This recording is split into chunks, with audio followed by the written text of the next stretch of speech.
नमस्कार, मैं अमित श्री अरविंदो सोसाइटी की ओर से आपका हार्दिक स्वागत करता हूं। आज हम शिक्षा में शून्य निवेश नवाचार अर्थात ZIIEI कार्यक्रम के द्वारा संकलित किए गए एक रोचक नवाचार शब्द सागर के ऊपर चर्चा करने जा रहे हैं। इसके लिए हमने NCERT बोर्ड के कक्षा 3 के गणित विषय के पाठ क्रमांक 10 पैटर्न की पहचान लिया है।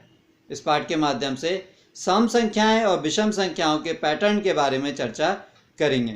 तो चलिए देखते हैं कि किस प्रकार से हम इस नवाचार का उपयोग इस पाठ पैटर्न की पहचान के लिए करते हैं। इस नवाचार शब्द सागर में विद्यार्थी अपनी वर्तमान पाठ की समझ के आधार पर अपने सहपाठियों के साथ चर्चा करते हैं और अपनी शब्दावली बढ़ाते हैं और भाषाई कौशल भी बढ़ाते हैं। इसके साथ साथ ही बच्चे इस प्रक्रिया को सीखने की प्रक्रिया को एंजॉय करते हैं और प्रक्रिया में व्यस्त रहते हैं।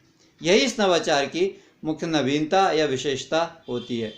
इस नवाचार के कारण न केवल विद्यार्थी पाठ की विषय वस्तु से रूबरू होते हैं, बल्कि बच्चों की सर्वांगीण विकास के लिए, बच्चों के हॉलिस्टिक डेवलपमेंट के लिए जो भी गुणों की आवश्यकता होती है, जैसे शिष्टाचार, अनुशासन, धैर्य, विनम्रता, परस्पर सहयोग, आत्मविश्वास आदि गुणों का विकास बच्चों में धीरे धीरे इस नवाचार के कारण होने लगता है।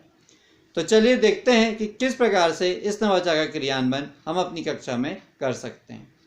इस नवाचार का क्रियान्वयन एज अ रिवीजन या पुनरावृत्ति के रूप में होता है।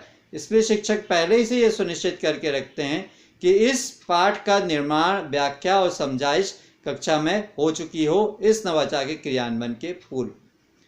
जब नवाचार का क्रियान्वयन करना होता है तो जो शिक्षक होते हैं वो एक डिब्बा लेके कक्षा में आते हैं और बोलते हैं आपने जो पाठ समझा है इससे संबंधित शब्द, अंक या वाक्य आप इस डिब्बे में लिख के डाल दीजिए। सभी विद्यार्थी ऐसा करते हैं, अपनी पर्ची बनाते हैं, उसमें कुछ पाठ से संबंधित शब्द, अंक और वाक्य बना के डाल देते हैं और उनसे बोला जाता है कि आप उससे संबंधित कुछ चित्र भी डाल सकते हैं तो चित्र भी डाल दीजिए। दूसरे दिन वो डिब्बा लेके शिक्षक कक्षा में प्रवेश करते हैं और बोलते हैं क्यों ना हम इस डिब्बे को आकर्षक बना देते हैं और सब उस डिब्बे को रंगीन कागज़ के माध्यम से डेकोरेट कर देते हैं, सजा देते हैं। फिर शिक्षक बोलते हैं कि क्यों ना ऐसा कुछ हम नाम दे दिया जाए, तो फिर उसका एक नाम दे दिया जाता है शब्द सागर। एक विद्यार्थी को बुलाया जाता है और अच्छे हैंड राइटिंग में उस डिब्बे के ऊपर शब्द सागर लिखवा दिया जाता है। फिर उसके बाद शिक्षक बोलते हैं हम एक खेल खेलते हैं।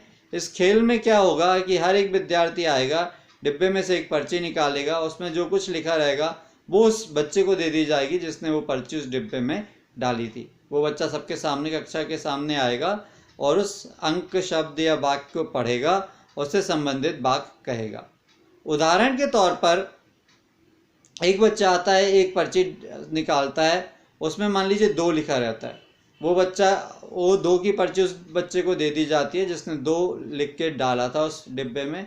वो बच्चा सबके सामने आएगा, पढ़ेगा 2 और बोलेगा 2 एक सम संख्या है। इसी प्रकार से मान लीजिए दूसरा बच्चा आता है, वो एक पर्ची निकालता है, उसमें 5 लिखा रहता है, तो उस बच्चे को दे दी जाएगी जिस बच्चे ने 5 लिख के डाला था। वो बच्चा सबके सामने आएगा, पढ़ेगा 5 और बोलेगा 5 एक विषम संख्या है। इस प्रकार के शब्दावली से प्रयास करते हुए सभी बच्चे इसमें पार्टिसिपेट करते हैं और नवाचार का क्रियान्वयन करते हैं। नवाचार के क्रियान्वयन के अंत में सभी बच्चों को ये जो सम संख्या और विषम संख्या के पैटर्न है ये समझ में आ जाते हैं और अच्छे से उनको बनने लगते हैं। उम्मीद है कि ये नवाचार का क्रियान्वयन आपको पसंद आया होगा और इसका क्रियान्वयन आप भी अपने विद्यालय में जरूर करेंगे।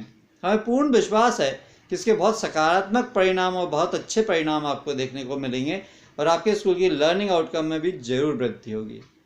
यदि ये वीडियो आप फेसबुक पे देख रहे हैं तो ZIIEI का फेसबुक पेज जरूर लाइक कीजिए। अभी तक यदि आपने ZIIEI का यूट्यूब चैनल सब्सक्राइब नहीं किया तो प्लीज़ आप उसको सब्सक्राइब कर लीजिए। नीचे डिस्क्रिप्शन पे इनोवेटिव पाठशाला मोबाइल ऐप का लिंक मौजूद है जिसे आप डाउनलोड करके इसी प्रकार के रोचक, मनोरंजक और ज्ञानवर्धक नवाचार प्राप्त कर सकते हैं और अपने स्कूल का लर्निंग आउटकम बढ़ाने में मदद कर सकते हैं। वीडियो देखने के लिए बहुत बहुत धन्यवाद। नमस्कार।